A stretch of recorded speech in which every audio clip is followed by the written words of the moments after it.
ترکیب شیرینی، تراوت لیمو ترش همراه با عطر و طعم دلچسب نعنا این نوشیدنی رو به یکی از بهترین و محبوب‌ترین نوشیدنی تابستونه تو جهان تبدیل می‌کنه. موهیتو.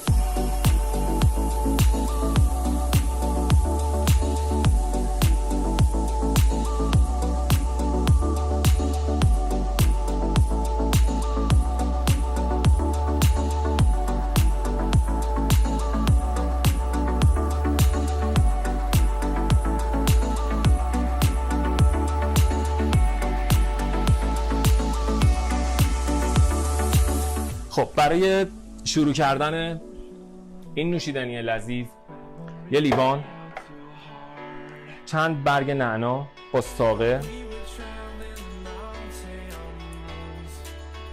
یک قاشق و نصفی شکر،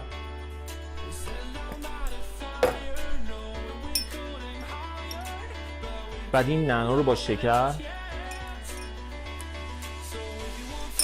حل میکنم. برگ های نعنامو نمیخوام بکوبم، نکوبینش، بعضیا بلندش میکنن ولی این حالت عطرشو خارج میکنه. به 2 عدد لیمو نیاز دارم.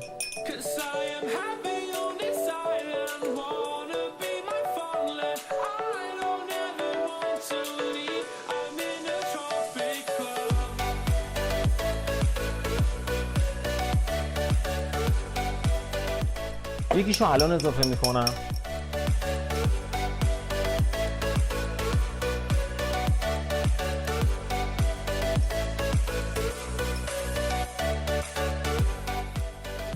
یه ذره که همه ایستادم و یکی رو هم بهش اضافه.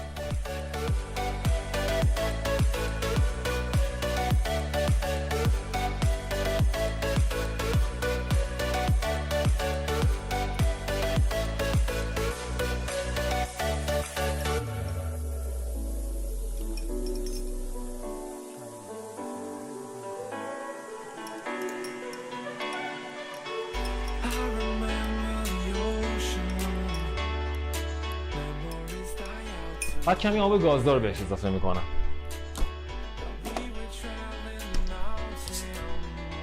سودا یه انتخاب بسیار خوبه.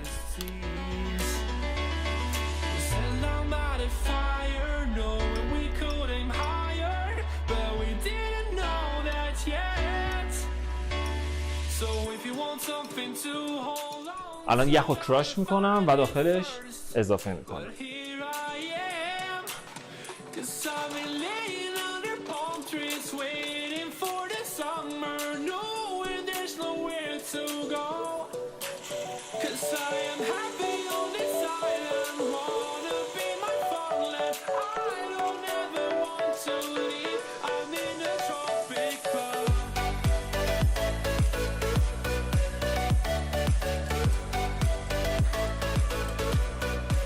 لیوانمو پر یخ میکنم.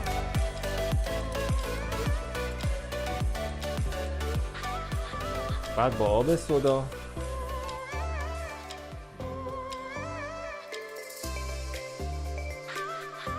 و با قاشق کمی همش میکنم.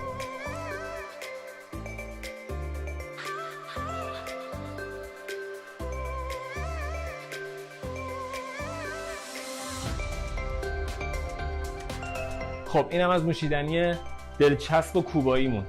این موهیتو رو میتونید به تنهایی و در کنار هر غذایی که دوست داشتید سرو کنید. امیدوارم از ویدیو من خوشتون اومده باشه. کانال منو سابسکرایب کنید و ویدیوی بعدی خدا نگهدار.